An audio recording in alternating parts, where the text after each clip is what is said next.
Irmãos, o sermão que será lido hoje foi escrito pelo reverendo Clarence Bauman, pastor na igreja de Smithville, em Ontário, Canadá. Vamos abrir as nossas Bíblias no Evangelho de João Marcos, capítulo 11. Evangelho de Marcos, capítulo 11.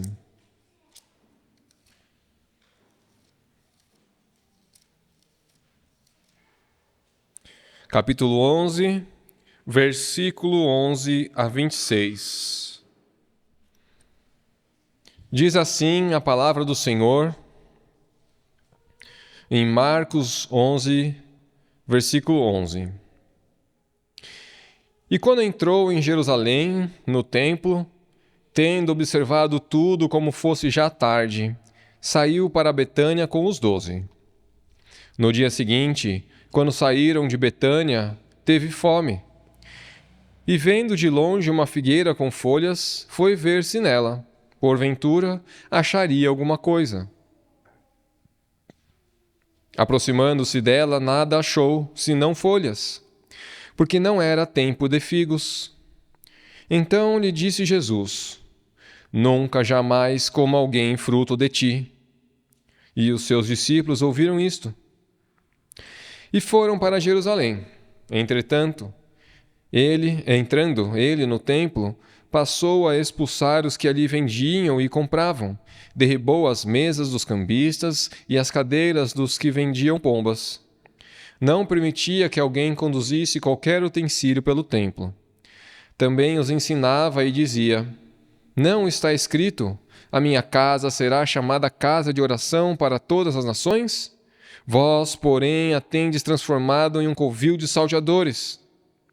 E os principais sacerdotes e escribas ouviam essas coisas e procuravam um modo de lhe tirar a vida, pois o temiam, porque toda a multidão se maravilhava de sua doutrina. E vindo a tarde, saíram da cidade. E passando eles pela manhã, viram que a figueira secara desde a raiz. Então Pedro, lembrando-se, falou: Mestre, eis que a figueira que amaldiçoaste secou. Ao que Jesus lhe disse: Tende fé em Deus, porque em verdade vos afirmo que se alguém disser a este monte: Ergue-te e lança-te no mar, e não duvidar no seu coração, mas crer que se fará o que diz, assim será com ele. Por isso vos digo que tudo quanto em oração pedires, crede que recebestes, e será assim convosco.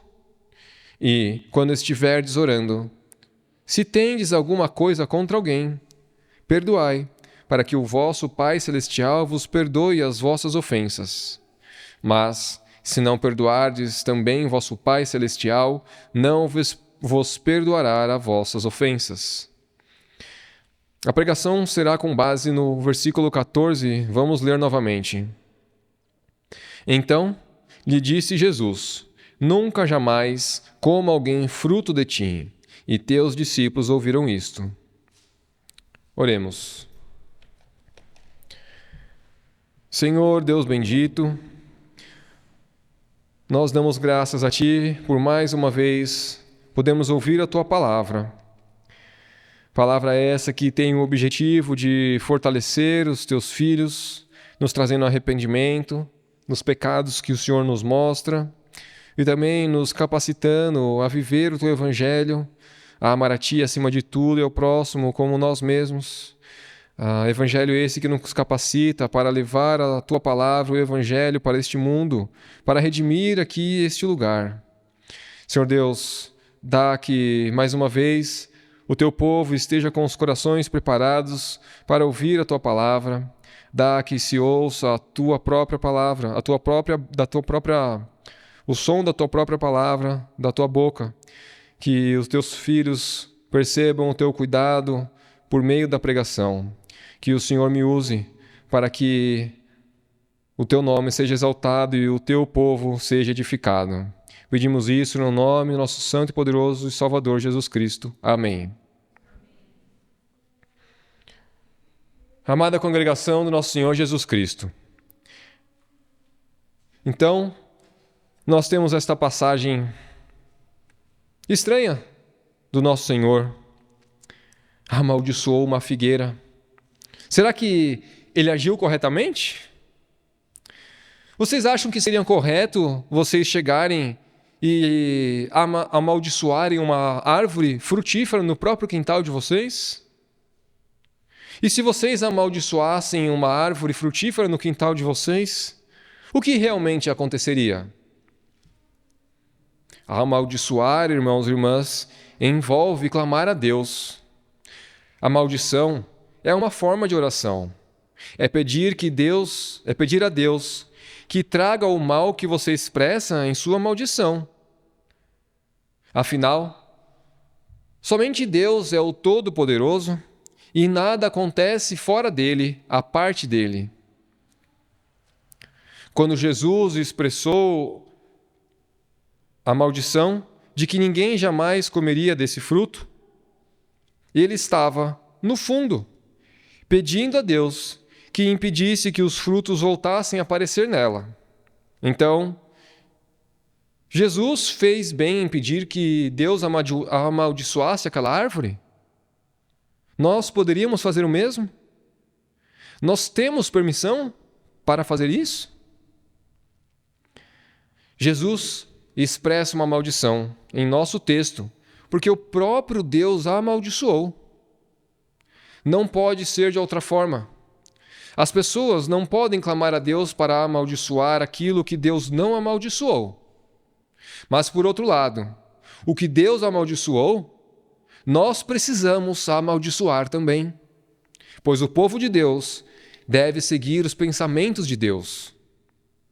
Então, eu lhes trago o sermão de hoje com o título Ao amaldiçoar a figueira, Jesus clama pelo julgamento prometido por Deus sobre o Israel incrédulo.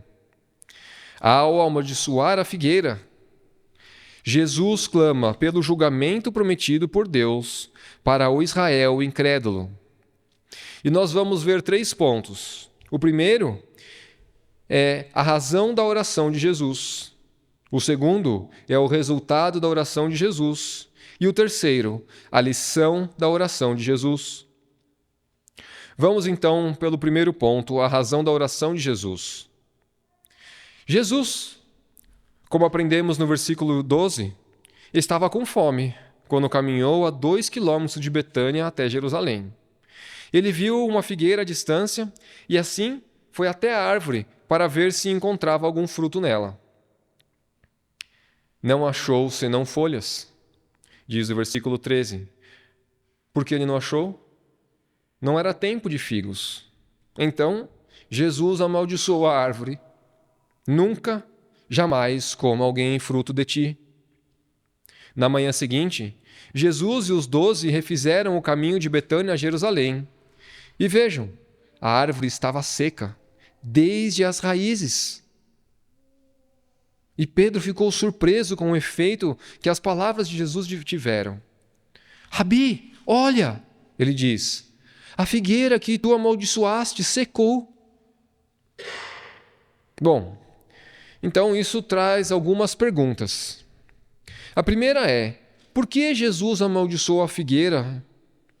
Claro, não havia fruto nela, mas Marcos fez questão de nos contar que não era época de figos. E se não era época de figos, por que Jesus amaldiçoou a árvore por não produzir figos? Sejamos honestos. Dado que não era época de figos, parece que essa oração de maldição do nosso Senhor soa um pouco infantil, impetuosa e até vingativa.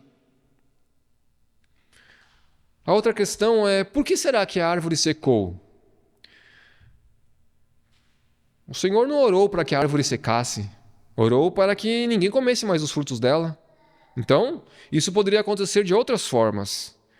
Poderia o Senhor fazer com que os pássaros comessem sempre todos os frutos? Ou poderia fazer com que os frutos sempre caíssem antes de amadurecer? Ou até aí, fazer com que ele não desse frutos? Mas por que será que o Senhor fez algo tão radical, fazer a figueira secar? E uma outra pergunta é: a história da figueira, ela é interrompida pelo relato das ações de Cristo no templo, onde ele expulsou os mercadantes e comerciantes. Será que isso tem algum significado aí no meio? E ainda tem mais uma última pergunta. Quando Pedro diz que a figueira secou, Jesus responde com o tópico da oração e o tópico da oração e a promessa de que tudo o que você pedir acontecerá, se você não duvidar. Por que será? Qual será que é a ligação entre essas coisas? Então, fica bem claro aqui que nós precisamos olhar com muito cuidado sobre essa passagem. Então, quando Jesus ainda estava na Galileia, antes, ele dissera aos seus discípulos que precisava ir a Jerusalém, e ali seria preso, crucificado e morto. Nós podemos conferir isso no capítulo 8 de Marcos, versículo 31, e também no capítulo 9, versículo 30. Então, Jesus seguiu lentamente rumo ao sul da Galileia até Jerusalém.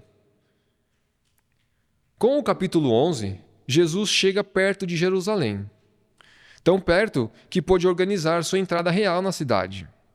Então vocês se lembram? Montado num jumentinho, Jesus entrou na cidade santa, enquanto a multidão gritava seus hosanas e declarava: Bendito aquele que vem em nome do Senhor. Então, vem as palavras do versículo 11. E Jesus entrou em Jerusalém, no templo. E, ao visualizar o templo, meus irmãos, o que lhes vem à mente? O que vocês pensam que Jesus deveria ver ao olhar o templo e ao redor do templo? De acordo com a instrução de Deus que ele havia dado no Antigo Testamento, congregação, Jesus deveria esperar muita piedade no templo. Deveria haver pessoas gratas pelas bênçãos de Deus e, por isso, trazendo suas ofertas de gratidão ao templo. Deveria haver pessoas quebrantadas por causa dos seus pecados e, assim, trazendo as suas ofertas pelo pecado no templo. Deveriam haver sacerdotes oficiando sacrifícios e explicando ao povo cada etapa do ritual. Ou seja, que a justiça de Deus exigia que o pecador morresse por causa do seu pecado, mas que Deus, em sua misericórdia, permitia que o pecado fosse transferido do pecador para o animal e que o animal fosse morto em seu lugar. Esse é o Evangelho de Jesus Cristo. Nós esperamos que ele visse isso. Esse sacerdote deveria estar explicando ao israelita perdoado que ele tem todos os motivos para ser grato pela graciosa misericórdia de Deus e como ele deveria mostrar essa gratidão por meio de uma vida de obediência a Deus. Em uma palavra, o templo deveria expressar claramente como os pecadores são reconciliados com Deus por meio do sacrifício vindouro de Jesus. Deveria falar da paz com Deus. Mas nós sabemos bem, meus irmãos, quando Jesus se aproximou, ele entrou em Jerusalém no templo e, tendo observado tudo, quando Jesus se aproximou, o que ele viu?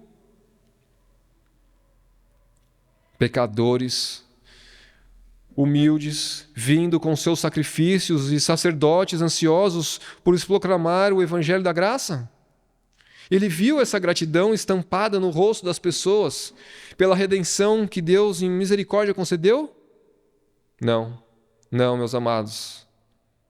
O que ele viu foram mercadores vendendo as suas mercadorias, adoradores com dinheiro em mente.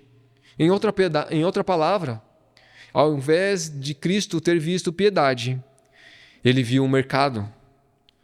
O templo de Deus havia se tornado a bolsa de valores. O templo do Senhor havia sido entregue a Deus, a economia. E na manhã seguinte, então, ocorreu o episódio da figueira, que Jesus amaldiçoou por causa da sua esterilidade, embora não fosse época de figos. Existe então aqui uma conexão com os eventos do templo? Aqui precisamos parar um momento para considerar qual o significado Deus deu à figueira. Então vamos falar sobre as figueiras. Elas eram muito comuns em Israel e em todo o Oriente Médio. Elas desenvolviam uma copa bem larga, de folhas grandes, folhas que são maiores do que a nossa mão, e davam uma bela de uma sombra, muito bem-vinda naquele clima com um sol muito quente. As figueiras também produziam frutos muito saborosos, que podiam ser colhidos 2 vezes por ano. Aliás, nós temos o privilégio de experimentar isso aqui na região, todo janeiro, em Valinhos. Vocês já provaram como é bom? É maravilhoso. Assim, a figueira se tornou um símbolo de paz e contentamento das bênçãos de Deus. Quando o Senhor descreve a terra que Ele vai dar ao seu povo Israel, Ele diz que é uma terra de vides e figueiras. Deuteronômios 8:8. O reino de paz de Salomão é descrito no livro de Reis assim: Judá e Israel habitavam seguros, cada um debaixo da sua videira e debaixo da sua figueira. Isso está no primeiro livro de Reis, capítulo 4, versículo 25. Então, também, quando o profeta Miqueias descreve a era messiânica, ele diz que as pessoas converterão as suas espadas em relhas de arados e suas lanças em podadeiras. E mais para frente, assentar-se-á a cada um debaixo da sua videira e debaixo da sua figueira. Da mesma forma, quando Zacarias profetiza sobre a vinda de Cristo e a paz que ele trará, ele diz: Naquele dia, diz o Senhor dos Exércitos, cada um vos convidará ao seu vizinho para debaixo da videira e para debaixo da figueira. Zacarias 3:10. Então, meus irmãos, fica muito claro. A figueira é, no Antigo Testamento, um símbolo de bênção, de paz e de contentamento. E exatamente por esse motivo, irmãos e irmãs, a figueira estéril é, pelo contrário, um símbolo do Antigo Testamento, da maldição de Deus, de ruptura. Em sua aliança com Israel, Deus havia prometido que, se o seu povo desobedecesse, ele enviaria doenças, pragas, para que as árvores do campo não dessem frutos. De acordo com essa promessa de Deuteronômios 28, Jeremias disse também: Certamente os consumirei, diz o Senhor. Já não há uvas na videira, nem figos na figueira, a folha caiu. Jeremias 8:13. Também por meio de Amós, o Senhor diz: Feri-vos com a queimadura e com ferrugem, a multidão das vossas hortas, e das vossas vinhas, e das vossas figueiras, e das vossas oliveiras, a locusta as devorou. Amós 4:9. A figueira sem frutos é um símbolo de maldição. E o Senhor Jesus Cristo conhece a palavra do seu Pai, conhece o Antigo Testamento de ponta a ponta. Ele trabalhou em Israel por 3 anos, pregando, ensinando e operando milagres, a fim de mostrar que ele é o Messias prometido, a fim de mostrar o cumprimento do Evangelho que deveria ser proclamado no templo. Mas, após esses 3 anos de trabalho intenso, qual foi a resposta do povo? Nenhuma. Foi uma resposta nula. Em seu caminho para a cruz, ele chegou a Jerusalém, a própria cidade onde o templo se ergue no Monte Sião, onde o evangelho da salvação deveria ser proclamado. Ele vai ao templo, onde o povo da aliança de Deus deveria trazer as suas ofertas pelo pecado e ofertas de gratidão. E o que ele encontra? Frutos do seu trabalho? O fruto que a sua alma deseja? Não. Não há frutos. Israel é estéril, seco. Há apenas materialismo. A Deus a economia bem dentro do próprio templo. Enquanto Jesus caminha para Jerusalém na manhã seguinte, ele vê ao longe uma figueira que tinha folhas. Aquele símbolo de bênção de Deus, assim como o templo era a evidência da bênção de Deus sobre Israel. Mas, quando Jesus chegou perto e procurou por frutos, não havia fruto algum. Assim como o templo também não tinha frutos. Daí a resposta de Jesus: nunca mais alguém coma fruto de ti. Essa foi uma oração a Deus para que o Senhor de toda a terra amaldiçoasse a árvore, assim como Israel merecia ser amaldiçoado. E não, meus irmãos, não, Jesus não foi muito precipitado em seu julgamento. Depois de amaldiçoar a árvore, Jesus levou seus discípulos ao templo para lhes mostrar o quão estéril Israel realmente era. Veja no versículo 15. Ele passou a expulsar os que ali vendiam e compravam, derrubou as mesas dos cambistas e as cadeiras dos que vendiam pombas. E não foi só isso. Pelo resto do dia, não permitia que alguém conduzisse qualquer utensílio pelo templo.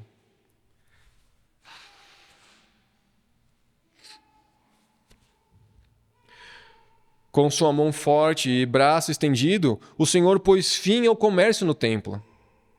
Isto é, ele removeu a deusa da economia do templo de seu pai. E por quê? Por que foi que ele fez isso? Sem a economia como a principal motivação do templo, havia espaço novamente para a pregação da palavra de Deus. Foi isso que Jesus fez. Por meio do seu milagre, ele atraiu a atenção da multidão e agora faz questão de ensinar. Diz o versículo 17. O texto do seu sermão foi Isaías 56:7. A minha casa será chamada casa de oração para todos os povos. Mas então, depois do Senhor pregar o que o templo devia estar pregando esse tempo inteiro, depois de um tempo de seca espiritual, Jesus trouxe um alimento que o povo precisava. E qual foi a resposta do povo de Deus ali?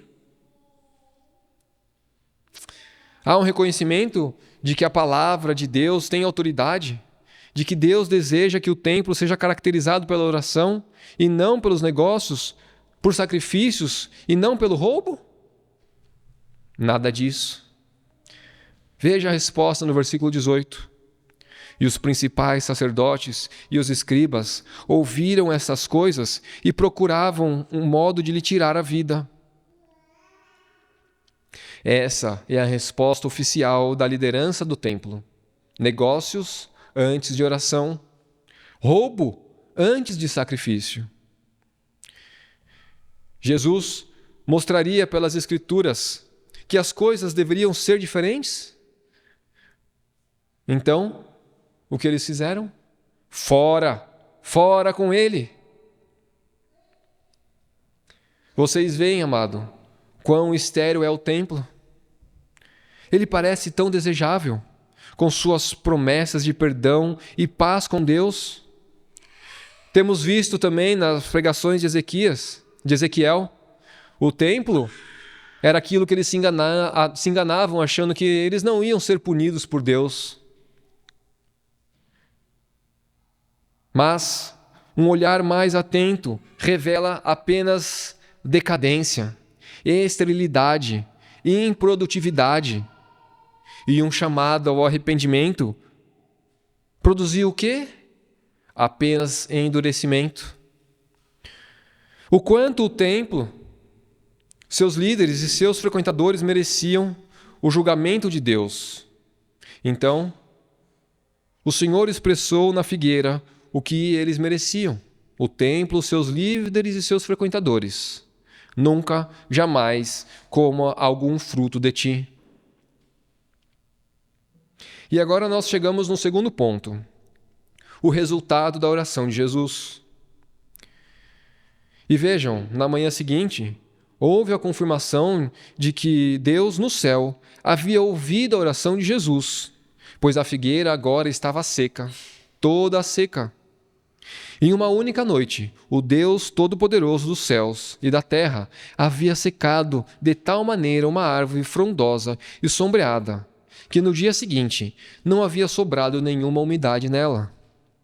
Sim, Deus respondeu à oração de Jesus, oração de maldição do nosso Senhor. Mas por que dessa maneira?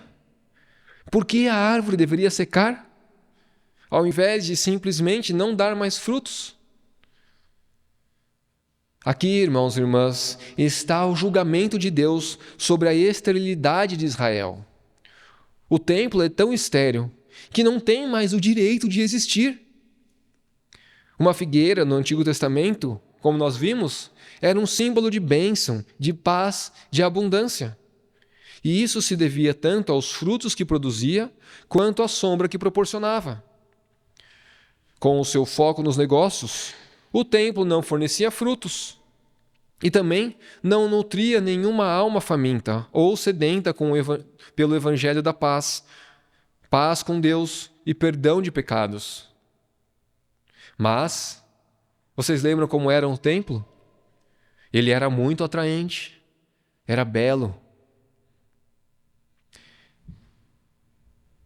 E então, as pessoas poderiam ser enganadas a vir a buscar sombra sobre suas folhas, apenas para serem atraídas à adoração a Mamon. Portanto, Deus destrói completamente, destrói tudo, e assim, tão radical é o seu julgamento. Essa é a mensagem do secamento da árvore. É a resposta de Deus à oração de Jesus. E, ao mesmo tempo, foi o anúncio da ruína do templo e a ruína para aqueles que adoravam Mamon dentro do templo santo. E precisamos saber, congregação, que este anúncio de ruína se tornou realidade no tempo devido. Jesus compreendeu que o templo não duraria e disse a seus discípulos, versículo 13, quando Jesus um dia saiu do templo, seus discípulos comentaram sobre os esplendores da construção. O que Jesus disse em resposta? No capítulo 13 de Marcos, Jesus respondeu assim: vê estas grandes construções? Não ficará pedra sobre pedra que não seja derribada. Lá no versículo 2 do capítulo 13. Isto é, este templo seria destruído. A casa de oração de Deus para todas as nações seria destruída, seca, extinta. E assim também aconteceu. Apenas uma geração depois que os judeus crucificaram Jesus e rejeitaram o Espírito no Pentecostes, o exército de Roma, sob o comando de Tito, despedaçaram o templo no ano de 70 depois de Cristo e araram o monte do templo. O ponto principal deste ponto aqui é: Deus guarda a sua palavra. A promessa inerente à figueira seca se cumpriu. E então agora nós chegamos ao terceiro ponto: a lição da oração de Jesus. Nosso texto termina com a observação de que se os discípulos ouviram Jesus amaldiçoar seus discípulos ouviram Jesus amaldiçoar a árvore. De fato, Jesus queria que seus discípulos ouvissem sua oração a respeito da árvore, pois isso providenciou a oportunidade para Jesus dar a seus discípulos instruções adicionais sobre a oração. É por isso que quando Pedro chamou a atenção de Jesus para a árvore seca, Jesus disse, no versículo 22, tende fé em Deus. Em outras palavras, creiam nas promessas de Deus, creiam que Ele fará o que disse que faria. O Antigo Testamento dissera que Deus amaldiçoaria a desobediência, amaldiçoaria a quebra da aliança do seu povo. Bem, no templo há desobediência e quebra da aliança. Portanto, a maldição de Deus deve seguir. Tende fé em Deus. Confiem que Ele fará precisamente o que disse que faria.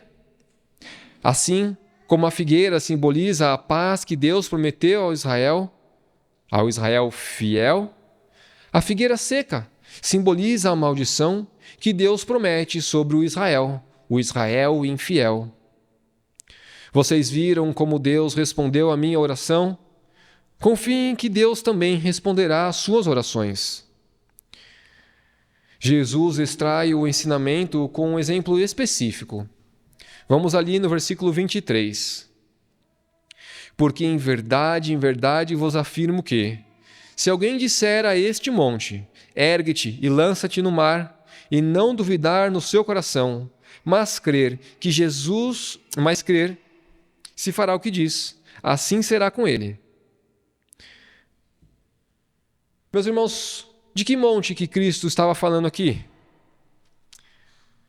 Jesus não está falando de um monte qualquer. Ele fala sobre este monte. E este monte não é outro senão o Monte Sião. Em outras palavras, aqui a palavra monte denota o templo. Aquela figueira estéril secara até as suas raízes como um símbolo do que aconteceria, segundo as ordenanças do Antigo Testamento de Deus. O que aconteceria ao templo estéril? Ele secaria, pereceria, seria destruído. Essa é a promessa de Deus. E por ser promessa de Deus, se alguém disser a este monte, o Monte Sião e o templo, ergue-te e lança-te do mar, assim será com ele. Proferir uma maldição sobre o Monte Sião, como Jesus fez à árvore. Sim, isso seria atendido. E sim, diz também o Senhor, você pode fazer isso. Mas por quê? Porque o Senhor prometeu destruição sobre a quebra da aliança. E é disso que o templo estava cheio. E mesmo ao dizer isso, Jesus sabe que o templo se endurecerá em sua incredulidade e apostasia, pois estes mesmos escribas e principais sacerdotes que hoje rejeitaram a sua pregação, que se recusaram a fazer do templo uma casa de oração e insistem em que continue a ser um covil de salteadores, logo coroarão sua incredulidade com o grande mal de assassinar o Filho de Deus. No entanto, Jesus não orou naquele momento, no versículo 23, para que o monte fosse jogado no mar. Não, porque ele deseja ir para a cruz para satisfazer a ira justa de Deus contra a adoração à economia por parte do seu povo e para pagar por seu pecado de exigir a morte do Salvador, prefigurado nos sacrifícios do templo. E aqui, meu irmão, aqui está o grande amor do nosso Deus, o grande amor do nosso Salvador Jesus Cristo. Amor pelos indignos. Em vez de Cristo pedir a destruição daqueles ímpios, ele continua o seu caminho para a cruz. Que isso se fixe na nossa mente, meus irmãos. Há sofrimento para o Senhor também. E tentação. Ele podia pedir a Deus que removesse esse monte imediatamente, como pedir a Deus que destruísse aquela figueira. Ele poderia pedir a Deus que destruísse os líderes do templo, como Deus havia prometido. Eles merecem. Mas ele não o fez. Ele não o fez porque tem a intenção de dar a sua vida por suas ovelhas, para pagar pelo pecado, isto é, ele não vai tratar esses transgressores endurecidos da aliança de acordo com o que eles merecem. E a partir do exemplo específico do templo, Jesus expande suas instruções aos seus discípulos para termos mais gerais. Veja no versículo 24. Por isso vos digo que tudo quanto em oração pedires, crede que recebestes, e será assim convosco. Orem por coisas boas, por bênçãos. Orem por coisas más, por maldições. Tudo quanto em orações pedires, crede que recebestes, e será assim convosco. Assim como Jesus amaldiçoou a árvore, pediu a Deus que a impedisse de dar frutos, assim como se poderia amaldiçoar o monte Sião, pedir a Deus para atirar o templo no mar. Da mesma forma, pode-se pedir qualquer coisa e isso será concedido. Qualquer coisa? Sim, meus irmãos, qualquer coisa. E é isso que Jesus diz. Mas, no entanto, nós precisamos comparar a Escritura com a Escritura. E então, o ponto de Jesus é que podemos pedir a Deus qualquer coisa que Deus nos prometeu em Sua palavra. Como a igreja confessa no Dia do Senhor, do nosso catecismo, Dia do Senhor 45, uma oração que agrada a Deus é ouvida por Ele. E é ouvida por Ele inclui pedirmos a Deus por tudo o que Ele nos ordenou a pedir. E qual é a implicação? Precisamos saber o que Deus nos disse para pedir.